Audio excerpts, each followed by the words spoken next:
করতে পারবো না গো মা। কিন্তু এই আসমানটা তখন সোয়া হাত মাথার মধ্যে চলে আসবে।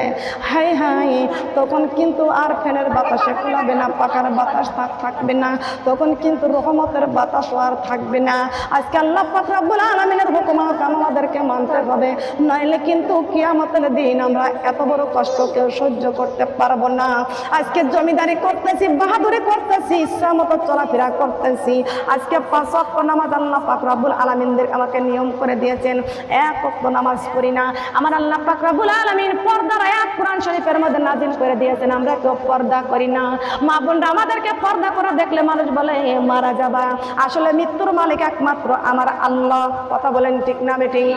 ও দুনিয়ার মানুষ, পর্দার মধ্যে যে কত শান্তি আছে, এত শান্তি কিন্তু খোলা জায়গায় চললে কিন্তু নাই। কথা কান ঠিক না বেঠিক?